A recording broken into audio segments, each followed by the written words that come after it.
2018 में उनसे एक प्रोग्राम में मिली। उसके बाद 2019 में उन्होंने मुझे तैलिक महासंघ का जिला महिला अध्यक्ष बना दिया। फिर घर आना-जाना हो गया, बातचीत होने लगी। तो 2020 में एक दिन 1 बजे के लगभग मार्च के महीने में मैं उनके घर गई, तो वो अकेले थे उस दिन घर पे। पहले ऐसे राजनीतिक बातें की, फिर रूम बंद कर लिया, मेरे साथ ज़बरदस्ती बलात्कार किया। तो मैं रोने लगी, विरोध करने लगी कि ये क्या किया आपने? अब मैं घर कैसे जाऊँगी? मैं ज़िंदा नहीं रहूँगी। तो बोले कि आप किसी से कहना मत और ना आत्महत्या करना, कुछ मत करना, मैं पूरे मान-सम्मान के साथ अपने साथ रखूँगा। मेरी पत्नी से मेरी पटरी नहीं खाती है, आपको राजनीतिक करियर में भी भागीदारी दूँगा। तो मैं भी लोक लाज के बस इतना सुन के चुप रह गई, किसी से कुछ कहने की हिम्मत ही न कर सकी। उसके बाद में मुझे कभी-कभी बुलाने लगे।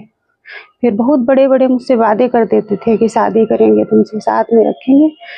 ऐसे चलता रहा। फिर मैंने कहा कि आप तो कुछ फैसला ही नहीं ले रहे हैं, ऐसे बताते रहते हो। बोले विधायकी का चुनाव आ जाए, फिर बोले चेयरमैनी का चुनाव आ जाए।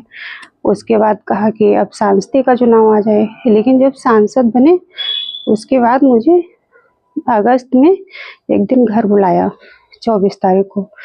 मैं घर गई, मुझसे सादे कागज़ पे दस्तखत करवा लिए और फिर उस दिन मेरे साथ फिर वही ज़बरदस्ती किया। मैं घर चली आई वापस।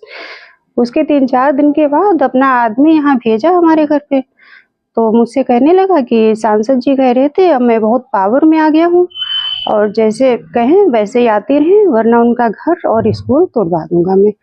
अब मैं बहुत डर सहम गई, तब मजबूर होके मुझे ये कदम उठाना पड़ा फिर।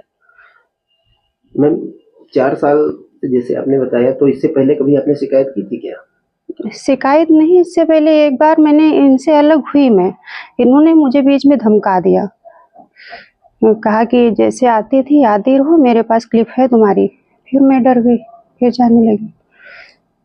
आपको मतलब कुछ राजनीति में भी कुछ बनाने का कहा था कि आपको राजनीति में कोई संघ में बना देंगे कुछ?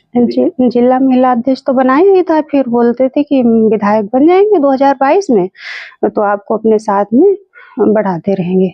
ये भी लालच देते थे, शादी के लिए भी कहते थे कि शादी भी करेंगे तुमसे।